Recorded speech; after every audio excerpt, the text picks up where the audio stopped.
Est-ce qu'un plein de biodiesel vous permettra d'aller aussi loin qu'un plein de diesel classique? Le petit chat mignon à l'écran, qui est à la tête d'une flotte de 50 taxis roulant actuellement au diesel, aimerait le savoir. Pour en avoir le cœur net, il divise ses 50 taxis au hasard en deux groupes et demande aux chauffeurs des 25 taxis du premier groupe de faire un plein de biodiesel. Aux autres, il demande de faire un plein de diesel classique. Tous les chauffeurs sont ensuite invités à prendre note des kilomètres parcourus jusqu'à ce que le réservoir atteigne un niveau critique. Bilan, les 25 chauffeurs du premier groupe ont parcouru 856 km en moyenne, alors que les autres en sont à 848, un poil de chat moins.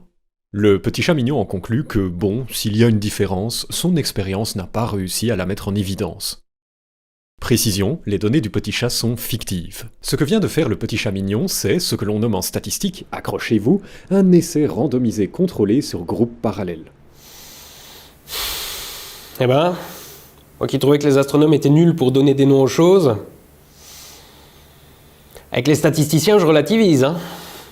Ouais, alors ce que je propose, c'est qu'à la place d'essais randomisés contrôlés sur groupe parallèle, moi je dirais, le temps de cette vidéo, arbre à chat. C'est grâce à un grand nombre d'arbres à chat qu'on sait par exemple que prendre un médicament homéopathique, ça ne semble pas faire mieux que de prendre un tic-tac ou de siroter un bon thé. C'est encore grâce aux arbres à chat qu'on sait que prier ou pas pour des patients qui subissent une opération lourde ne fait aucune différence, à moins qu'on dise aux patients que des gens vont prier pour lui, auquel cas ses chances de survie semblent amoindries comparées aux patients à qui on ne dit rien. On pense aujourd'hui que quand un patient est mis au courant qu'on prie pour lui, ça le rend plus anxieux et stressé encore, impactant négativement sa santé.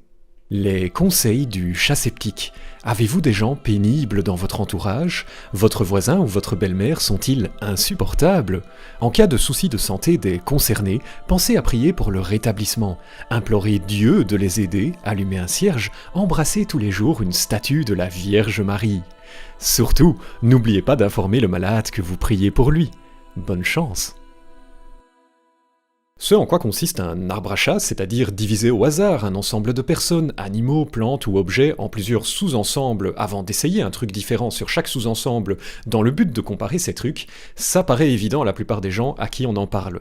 Pourtant, en pratique, on continue de voir un peu partout des gens qui s'y prennent très mal. L'erreur classique, c'est de vouloir évaluer les mérites d'un truc sans aucun point de comparaison. Par exemple, une diététicienne va proposer à 50 personnes un régime de son cru à base de jus de betterave. Elle constate après quelques mois d'intense suivi que ça alors, la santé des concernés s'est améliorée, prouvant sans l'ombre d'un doute que le jus de betterave, ça marche. Bien plus malin aurait été de comparer 25 personnes suivant son nouveau régime à 25 personnes suivant un autre régime quelconque. Il n'est alors pas impossible qu'après quelques mois, la diététicienne se rende compte qu'en fait, peu importe ce qu'elle propose aux gens de faire, leur santé s'améliore, et qu'en réalité, c'est le simple fait d'intervenir sur ces gens, de les forcer à réfléchir sur ce qu'ils consomment, de les rendre moins passifs face à leur assiette, qui fait une différence. Les arbres à chat révolutionnent systématiquement toutes les disciplines où on se met à les utiliser, médecine, agriculture, marketing, blablabla. Malheureusement, ça ne plaît pas à tout le monde. Le fait est qu'ils agissent comme un véritable rouleau compresseur des trucs bidons que l'on croit un peu partout, et ça, c'est très mal vécu par certains. En 2020 par exemple, l'infectiologue Didier Raoult justifie son refus d'utiliser les arbres à chat en déclarant que ce ne serait pas éthique, un vieil argument qui a déjà été démonté à maintes reprises. Je vous propose d'ailleurs d'écouter un extrait de cette vidéo de Tristan, alias Risque Alpha.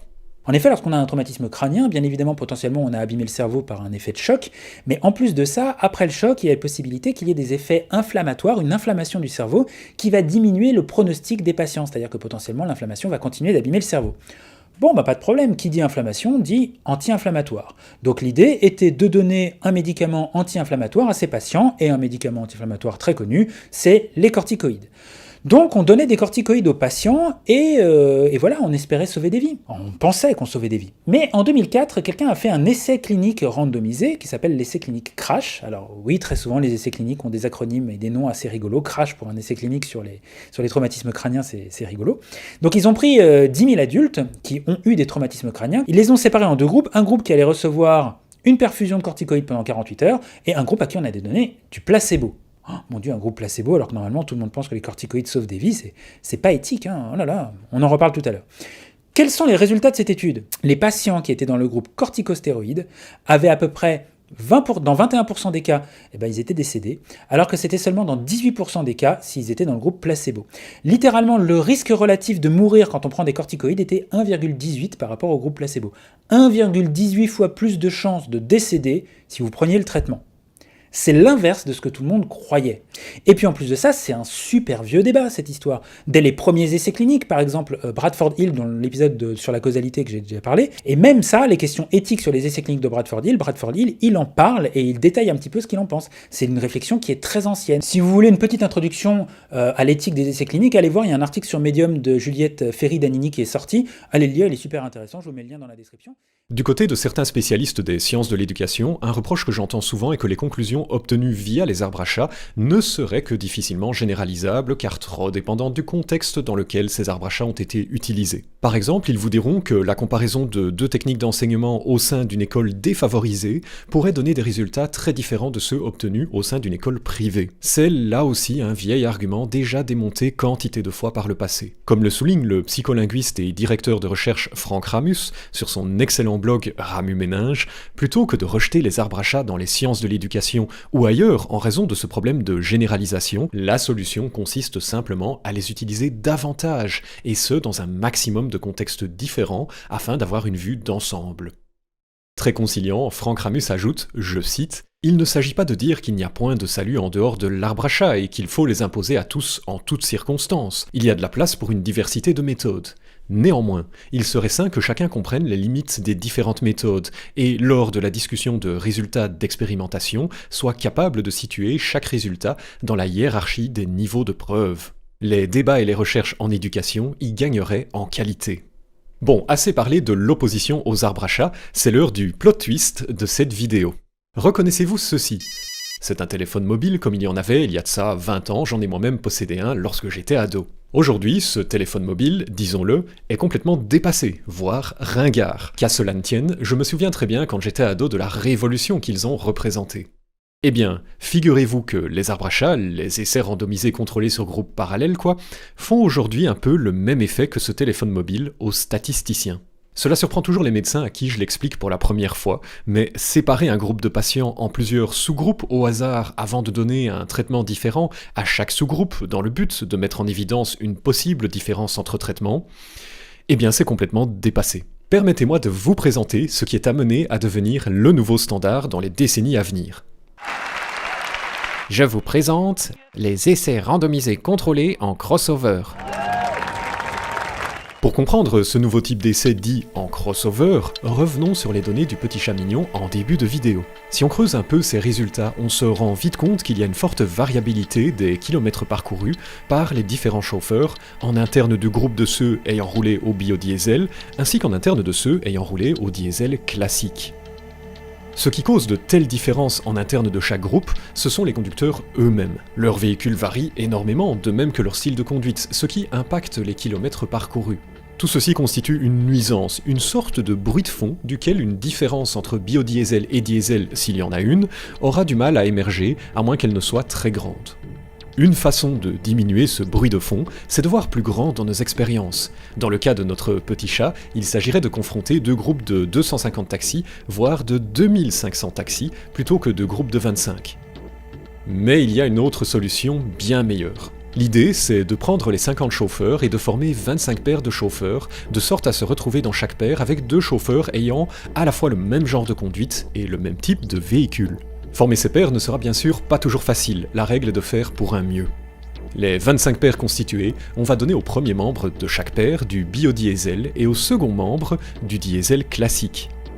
À la fin de l'expérience, on va, en interne de chaque paire, comparer les kilomètres du chauffeur ayant roulé au biodiesel à ceux de celui ayant roulé au diesel.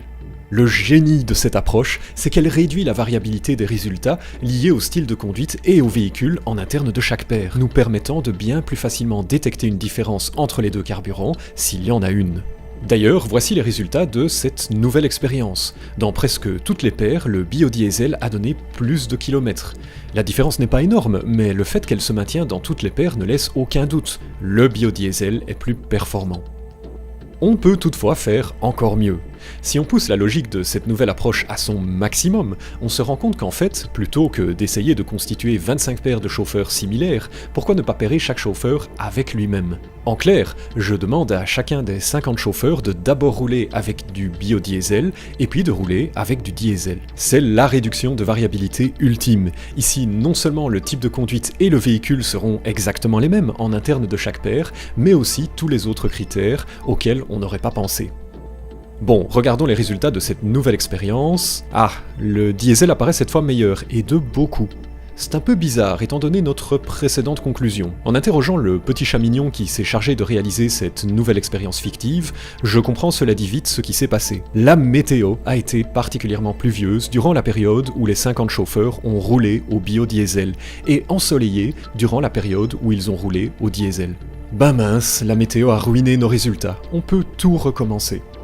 Se protéger de pareilles catastrophes est heureusement facile. Il suffit d'aligner les 50 paires au hasard et de demander en première phase à 25 chauffeurs de rouler au biodiesel et à 25 chauffeurs de rouler au diesel. Ensuite, en seconde phase, on inverse. Si la météo ou tout autre facteur extérieur change entre les deux phases, au moins, cela frappera aussi durement le biodiesel que le diesel classique.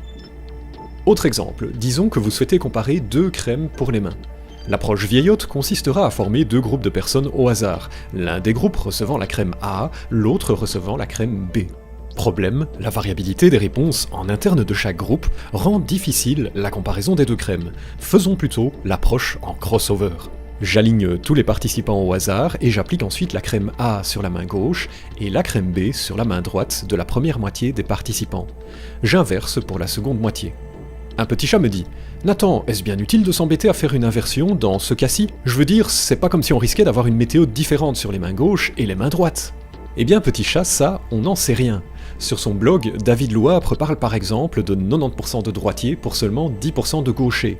Même si je ne suis pas capable de te dire comment, moi je crois que le simple fait qu'il y ait davantage de droitiers que de gauchers en général pourrait ruiner notre expérience si on ne fait pas l'inversion.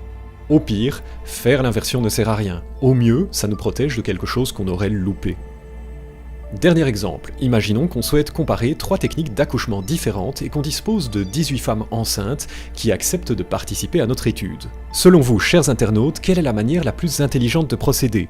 Je vous laisse quelques secondes pour y réfléchir.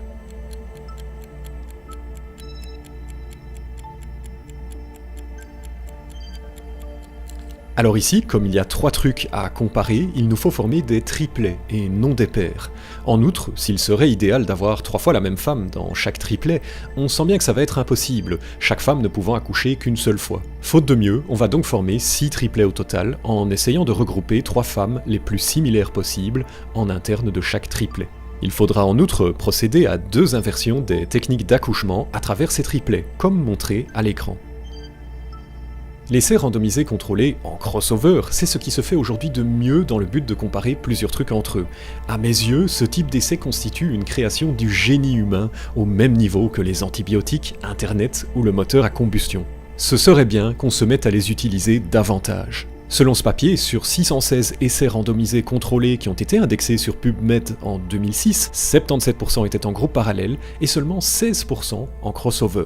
Un jour, je l'espère, ces chiffres seront inversés. Mais ça, je le sais, ça n'arrivera pas sans un effort collectif pour aller dans ce sens. Du coup, je tente un appel. Si vous connaissez des fans de science ou des scientifiques, montrez-leur la présente vidéo. Si vous êtes un scientifique, considérez réaliser plus souvent vos expériences en crossover quand c'est possible et motivez vos collègues à en faire de même. Et si vous êtes un chat, continuez d'être tout mignon. Pour ceux qui sont à la recherche d'une introduction à la statistique pas trop superficielle, je recommande au passage cet excellent livre, disponible également en français sous le nom « Les statistiques en BD ». Si je vous en parle, c'est parce que ma comparaison fictive entre biodiesel et diesel en est directement inspirée. A très bientôt pour une nouvelle vidéo, n'oubliez pas de vous abonner pour ne pas la rater.